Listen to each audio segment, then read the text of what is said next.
2001 తర్వాత అమెరికా చేసిన యుద్ధాలు, దౌత్యపరమైన అంశాలు ఈ ఉగ్రవాద సంస్థ ఎదుగుదలకు పరోక్షంగా కారణమయ్యాయి అని చెప్తారు అనలిస్టులు, అలాగే ఎక్స్పర్ట్స్.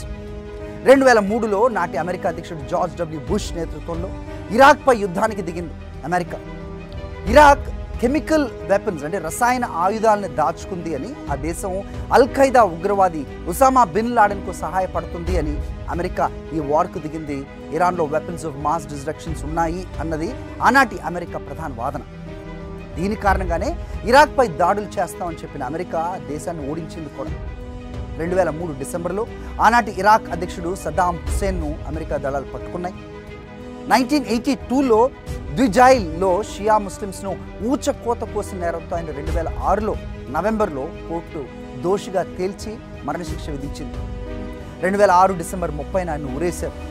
తెలిసిందే విషయం. ఈ ఘటన తర్వాత కేవలం సద్దాం చాప్టర్ మాత్రమే ముగిసిపోలేదు. అక్కడి సున్నీ ముస్లింలు రాజకీయ అధికారాన్ని కోల్పోయారు. అమెరికా మద్దతు పొందిన షియా ప్రభుత్వాలు సున్నీలను దూరంగా ఉంచి అధికారాన్ని పొందాయి. ఇక ఆ తర్వాత తేలిన విషయం ఏంటంటే, అసలు అమెరికా ఇరాక్పై యుద్ధం చేయడానికి కారణమైన ఈ కెమికల్ వెపన్స్ ఏవైతే ఉన్నాయో అవి ఇరాక్లో లేనే లేవని, వెపన్స్ ఆఫ్ మాస్ డిస్ట్రక్షన్ అని ఏ ఆయుధాలనైతే ఇరాక్లో ఉన్నాయని అమెరికా చెప్పిందో ఆ వెపన్స్ను ఇరాక్ 1990 దశకం అంటే ఆ డెకేడ్లోనే నిర్వీర్యం చేసింది అనేది తేలింది. మరి అమెరికా ఎందుకు ఇరాక్పై యుద్ధానికి దిగినట్టు? ఇప్పటి వరకు నాటి ప్రెసిడెంట్ బుష్ కానీ, ఆ తర్వాత వచ్చిన ఏ అమెరికన్ ప్రెసిడెంట్స్ కానీ దీనిపై కనీస ప్రకటన, ఒక అనౌన్స్మెంట్ కూడా ఎందుకు చేయలేదు?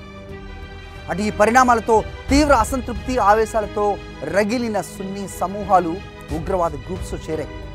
అక్కడి నుంచి ఏం జరిగిందో, ఏం జరుగుతుందో మనం చూస్తూనే ఉన్నాం. ఇది విషయం. ఇప్పుడు మీకు అర్థమై ఉంటుంది కదా, తాను చేసిన పాపాలకు అమెరికా మూల్యం చెల్లించుకుంటుంది అని. మీరు ఇదే భావిస్తున్నారా? మీ అభిప్రాయాన్ని కామెంట్ చేయండి. I will be waiting. మరో ఇంట్రెస్టింగ్ స్టోరీతో మీ ముందుకు వస్తాను. Thank you for watching.